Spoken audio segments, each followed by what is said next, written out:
हम संसार में जो आते हैं वो किस वजह से आते हैं ये जानना चाहिए। हम संसार में कर्म और क्लेश की वजह से आते हैं। हम क्लेश की वजह से कर्म कर लेते हैं और जैसे ही हम कर्म कर लेते हैं, कर्म यहाँ मैं कहना चाह रहा हूं कि अकुशल कर्म कर लेते हैं, तो अकुशल कर्म होने की वजह से हम संसार में पतित हो जाते हैं। बार बार हमें संसार में आना पड़ता है, हमारी कोई चॉइस नहीं होती है। ऐसा नहीं है कि कोई चॉइस लेकर के आया हूं कि हाँ चलो ठीक है इस भवचक्र में चल, बिल्कुल नहीं होती है। हमारे कर्म और क्लेश को वजह से हम संसार में आते हैं। तो संसार से अगर मुक्त होना है तो अपने कर्मों को, अपने क्लेशों को नष्ट करना होगा।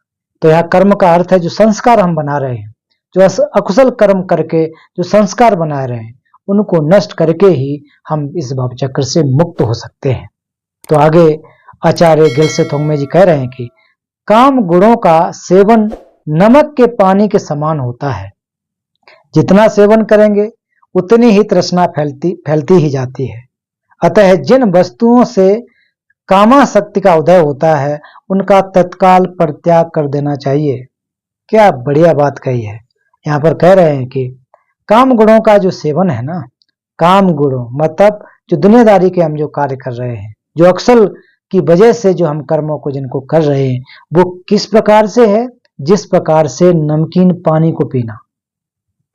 अगर आप नमकीन पानी पिएंगे और उससे कहें कि आपकी प्यास बुझ जाए तो वो संभव नहीं है। आप जितना ज्यादा पानी पिएंगे, जितना ज्यादा आप खारे पानी को पिएंगे, नमकीन पानी को पिएंगे, उतनी ज्यादा आपकी प्यास बढ़ती जाएगी, उतने ज्यादा आप प्यासे होते चले जाएंगे। तो इसलिए अपनी प्यास को अगर बुझाना है तो उसके लिए आपको क्या करना चाहिए कि एक सही पानी को पीना चाहिए। अच्छे पानी को, साफ पानी को, मीठे पानी को आपको पीना चाहिए। खारे पानी पीने से कभी भी आपकी प्यास नष्ट नहीं हो सकती है। ये उदाहरण किसका दिया जा रहा है? ये उदाहरण दिया जा रहा है कि जितना हम सेवन करेंगे उतनी ही तृष्णा उत्पन्न होगी। जितना चीजों का हम उपयोग करेंगे, उपभोग करेंगे, जितनी इच्छा जागृत होगी कि मुझे ये भी मिल जाए, वो भी मिल जाए, तो वो संभव नहीं है। हमारी आदत क्या होती है कि जैसे मान लीजिए कि हमारे पास एक घर है या मान लीजिए एक गाड़ी है। पहले मोटरसाइकिल से शुरू कर लेते हैं कि मोटरसाइकिल अगर होती है तो पड़ोस में देखते हैं अरे वो कार लेके आ गया, तो हम कार ले आते हैं। फिर देखते हैं अरे वो तो फलाने क्या नाम ब्रांड की कार ले आया, तो हम वो भी ले आते हैं। फिर वो देखते हैं पड़ोस वाला जो है कि मर्सिडीज ले आया, तो हम वो भी ले आते हैं। तो हम इतना ले आते हैं, इतना ले आते हैं कि उसकी हमें जरूरत नहीं होती है। वो क्यों हुआ? वो इसलिए हुआ कि हमारी तृष्णा की वजह से, लगाव की वजह से, आसक्ति की वजह से कि ये भी ले आओ, वो भी ले आओ, लेके हम इतना इकट्ठा कर लेते हैं, फिर पूरे जिंदगी भर उसको ढोते रहते हैं। देख, आपने घर में ही देख लीजिए कि हम कितने कपड़े ले आते हैं, कितने जूते ले आते हैं, कितनी चप्पलें ले आते हैं। हकीकत तो यही है कि 2 जोड़ी जूते चप्पल होने से काम चल जाता है। लेकिन कहो तो किसी किसी के घर में बाप रे 20 जोड़ी 50 जोड़ी जूते रखे हैं। कोई कहता है ये दौड़ने के लिए हैं, ये ठंड के लिए हैं, ये बरसात के लिए हैं, और ये रूम में पहनने के लिए, ये बाहर जाने के लिए, और ये शादी विवाह के लिए, ये ऑफिस जाने के लिए। तो दुनिया भर का हम इकट्ठा उनको यहाँ पर अपने घर पे इकट्ठा कर लेते हैं। और फिर क्या करते हैं? फिर बरसात आती है तो बरसात में वो उसमें फंगस आने लगता है, तब दुखी हो जाते हैं कि अरे इसमें फंगस लग गया, ये खराब हो रहा है, ये वैसा हो गया, वैसा हो गया। तो ये क्या कर रहे हैं? हम धोते ही थे उनको, इनको जरूरत नहीं है। लेकिन हमने क्या कर लिया, उसको अपने मन में इतना बैठा लिया, इतने ज्यादा हम उसके प्रति आसक्त हो गए, इतना ज्यादा हमारा उसमें लगाव हो गया है, चाहत हो गई है। तो हम चाहत को तो काम पूरा कर नहीं सकते, हम आवश्यकताओं को पूरा जरूर कर सकते हैं। तो वास्तव में क्या हमारी आवश्यकता थी इतनी चीजें लेने की, इतनी चीजें इकट्ठा करने की? हमारी आवश्यकता थी क्या? आवश्यकता नहीं थी, लेकिन हमने उनको क्या कर लिया, इकट्ठा कर लिया है। अननेसेसरी चीजों को हमने इकट्ठा कर लिया है। उसी प्रकार से हमारे मन में क्रोध जो है, जितने ज्यादा जो बुरे विचार बने हुए हैं, उन बुरे विचारों की क्या हमें आवश्यकता थी क्या? हमारे अंदर पहले से भी बहुत ज्यादा विचार भरे पड़े हैं, तो उनको और ज्यादा बढ़ाने की क्या आवश्यकता थी? लेकिन हम उनको बढ़ा लिए, बहुत ज्यादा बढ़ा लिए। अपने जितना ज्यादा हम अकुशल कर्म या फिर जो बुराइयां अंदर बढ़ा लेते हैं, वो अपने आप को बहुत अच्छा व्यक्ति मान लेते हैं।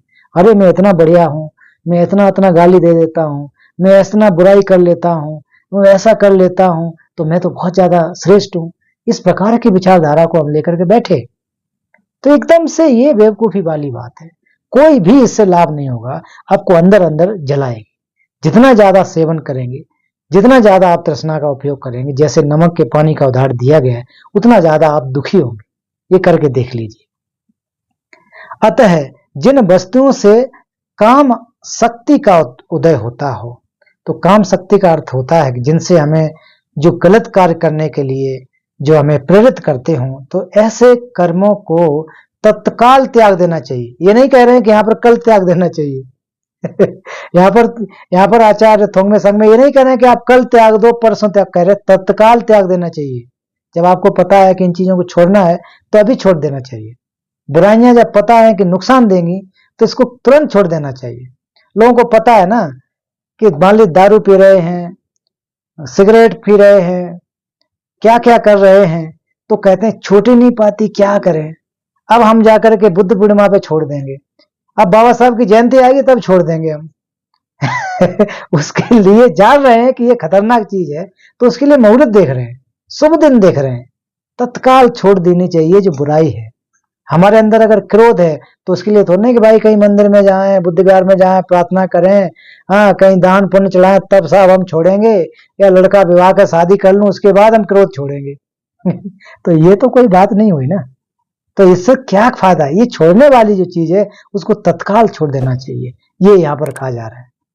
तो हमें अगर जो तत्काल छोड़ देता है, यही जिन पुत्रों का अभ्यास है, बुद्ध के पुत्रों का अभ्यास है, अर्थात जो बुद्ध के शिष्य हैं, जो बुद्ध भगवान ने उनको शिक्षा दी है और भगवान बुद्ध ने तत्काल छोड़ने के लिए कहा है और हम उसको नहीं छोड़ रहे हैं, तो हम उनके कहां से पुत्र हो गए, हम उनके कहां से चेला हो गए। तो हम चेला में कमी है, उनकी बात को नहीं मान रहे हैं, अपने गुरु की बात को नहीं मान रहे हैं। तो गुरु की अगर बात का उल्लंघन कर रहे हैं और फिर हम गुरु के सामने भी जाकर के झूठ मूठ हाथ जोड़े, अगरबत्ती चढ़ाएं, मोमबत्ती चढ़ाएं, प्रार्थना करें, परिक्रमा करें, तो और जो छोड़ने की चीज है उससे कुछ फायदा छोड़ना नहीं चाह रहे हैं। जैसा कि मैंने कहा कि हम सुबह अगरबत्ती मोमबत्ती घुमा लेते हैं, कहते हैं कि साहब आज मेरा पूरा दिन ठीक हो जाए, है मेरा सब काम बन जाए, सब कुछ मैं कर दूंगा। तो ये तो फिर क्या कहते हैं कि एक प्रकार से ये गलत है ना। ये उचित नहीं कर रहे हैं। उनको बुद्ध को भी एक प्रकार से आप बार्गेनिंग एक प्रकार से करना हो गया कि आप ऐसा कर दे तो हम और चढ़ा देंगे, दान कर देंगे, वो कर देंगे। It's totally wrong. इससे कुछ लाभ नहीं होगा। आप अपने आप में झूठ बोल रहे हैं, आप अपने का नुकसान पहुंचा रहे हैं। तो तत्काल बुराइयों को छोड़ देना चाहिए कि जो भी प्रतिमान है, जो भी चीजें हमें दिखाई दे रही हैं, सभी विषय धर्म अपने चित्त की प्रतीत मात्र ही हुआ करती हैं। इसमें जो है अगर दर्शन के हिसाब से कहा जाए तो जो माध्यमिक दर्शन के हिसाब से देख सकते हैं, चित्र मात्र के दर्शन के हिसाब से देख सकते हैं कि जो भी चीजें हम देख रहे हैं वो केवल और केवल हमें प्रतीत होती हैं, केवल और केवल हमें वो दिखाई देती हैं। वास्तविकता में वैसी चीजें नहीं हैं। वास्तविकता में उनका इस प्रकार से अस्तित्व नहीं है जैसा हमें दिखाई पड़ता है। उदाहरण के लिए कि आप मुझे जिस प्रकार से देख रहे हैं और मैं आपको जिस प्रकार से देख रहा हूं, तो केवल और केवल अभी जो देख रहा हूं वो केवल प्रतीत हो रहा है। क्या वास्तविकता से मेरा जैसा चेहरा है वो वास्तविकता उसी प्रकार से है क्या?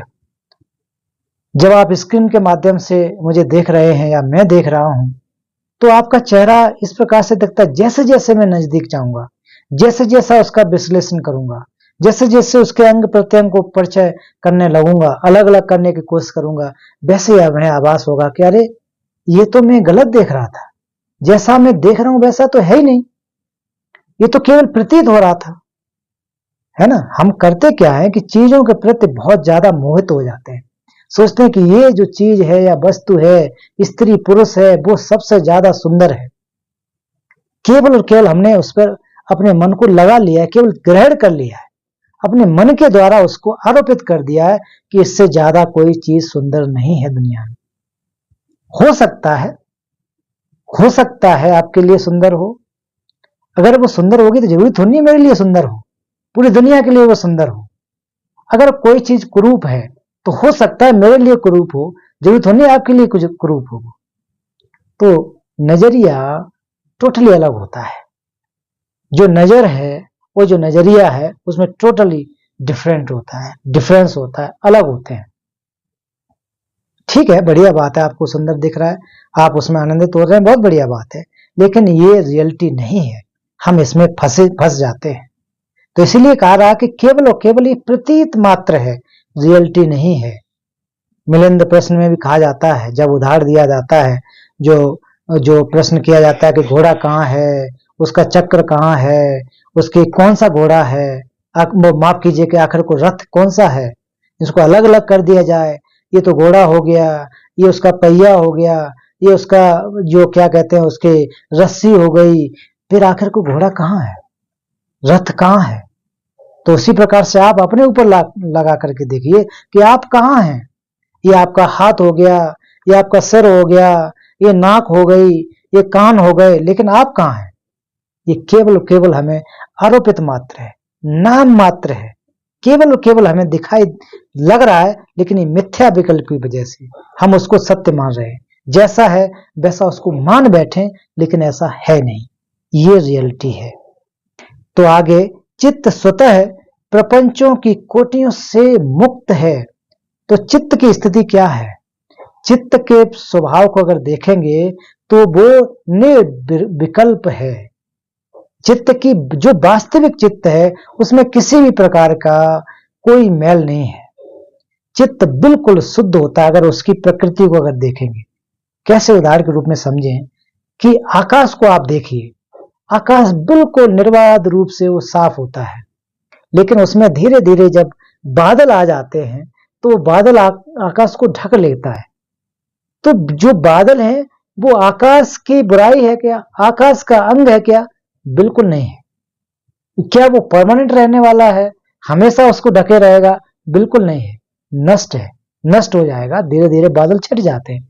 तो कभी आप देखिए आजकल जो मौसम अगर साफ है, तो जब बरसात के बाद का उदाहरण देखिए, जब बरसात होने के बाद आकाश की तरफ देखिए तो पूर्ण रूप से आकाश साफ, चंद्रमा अगर है तो दिखाई देता है, तारे दिखाई देते हैं, आकाश क्लियर दिखाई देता है, दिन के समय आकाश क्लियर दिखाई देता है। उसी प्रकार से हमारा चित्त भी क्लियर है, स्पष्ट है, किसी प्रकार का कोई मैल नहीं है। अगर उसकी प्रकृति के बारे में जाएंगे तो, लेकिन हमारे चित्त को राग द्वेष मोह तमाम प्रकार के क्लेशों ने ढक लिया है। भगवान बुद्ध ने 84 धर्म स्कंद, 84,000 धर्म स्कंद क्यों बताए, क्योंकि हमारे अंदर 84,000 प्रकार के क्लेश हैं, 84,000 प्रकार की बुराइयां हैं। तो एक एक उपदेश को, एक एक धर्म स्कंद को, एक एक बुराई को नष्ट करने के लिए उन्होंने इसका उपदेश दिया है, इसकी देशना दी है। तो उसी प्रकार से हमारा चित्त क्लियर लाइट है, ये आपको समझ जाना चाहिए। लेकिन हमारे चित्त में इतनी बुराइयां हमने घर कर ली हैं, इतनी चीजों को हमने बुला लिया है, गुस्सा आ रहा तो वो भी आ जाओ, राग आ रहा तो वो भी आ जाओ, मोह आ रहा तो वो भी आ जाओ, सबका वेलकम है। तो हमने अपने चित्त को खराब किया ना, और कोई तो नहीं किया, हमने अपने चित्त को दूषित कर लिया है, उसका कोई भी बुराई नहीं है। दूसरा उदाहरण समझिए कि मान लीजिए इस कप में पानी है, और बाकी पानी है मेरे कप में, एकदम साफ पानी है इसमें, और इस साफ पानी में किसी भी प्रकार की कोई मिलावट नहीं है, और पानी का जो रूप है वो क्लियर है, एकदम साफ है, लेकिन उसमें एक मुट्ठी भर के मिट्टी डाल दूं और इसको हिला दूं तो पूरे के पूरे गिलास में मिट्टी आ जाएगी, पानी दूषित हो जाएगा, गंदा हो जाएगा। फिर उस जल को अगर मैं रख देता हूं तो वो धीरे धीरे धीरे धीरे धीरे धीरे बैठ जाएगा, गंदगी दूर हो जाएगी और पानी साफ हो जाएगा। तो उसी प्रकार से क्षणिक रूप से जो गंदगी हमारे चित्त में पड़ी है उसको हम ध्यान के माध्यम से, समाधि के माध्यम से नष्ट कर सकते हैं, चित्त की सुंदरता को देख सकते हैं। चित्त में कोई बुराई नहीं है। हम इतने ज्यादा ढीठ हो गए, हम इतने ज्यादा मतलब कहा जाए खुद ही अपने आप में लागू कर ले कि इतने ज्यादा हम उस पर ध्यान नहीं दिए कि जो आ रहा है मिलने दे रहे हैं, उसमें सब कुछ मिलने दे रहे हैं, उसको दूषित ही किए जा रहे हैं। तो इसको साफ करने की जरूरत है। तो इसलिए आगे कहते हैं कि इस तथ्य को देखते हुए सभी ग्राहक निमित्तों का मन स्वीकार न करना जितने पुत्रों का अभ्यास है, अर्थात कि जितनी चीजें ग्रहण करने की चीजें हैं, जो भी चीज हमें दिखाई दे रहे हैं उनको हम ग्रहण न करें, उसके ग्राहक न बने, रिसीवर भी न करें। जो चीजें हैं वो दिखाई दे उनको हम रख लें, मन में रख लें, अपने अपने फिर आगे क्या कर लें, कर्म बना लें, वो करने की आवश्यकता नहीं है। इनसे हमें दूर जाना है, और जो दूर जाता है वही वास्तविक बुद्ध सत्य के मार्ग पर चल रहा है, बुद्ध के बताए हुए मार्ग पर चल रहा है। तो इस श्लोक का जो अर्थ है ना, बहुत ज्यादा गंभीर है, बहुत ज्यादा गंभीर है। और इस श्लोक को अगर समझ जाते हैं तो आई थिंक आप निश्चित रूप से अच्छे कर्म करने की तरफ, अपने चित्त को शुद्ध करने की तरफ बढ़ सकते हैं। तो मैं रिकमेंड करता हूं कि इस श्लोक को आप बार बार चिंतन करें कि हम हमारे अंदर जो बुराइयां हैं उनको हम कैसे दूर कर सकते हैं, कैसे नष्ट कर सकते हैं।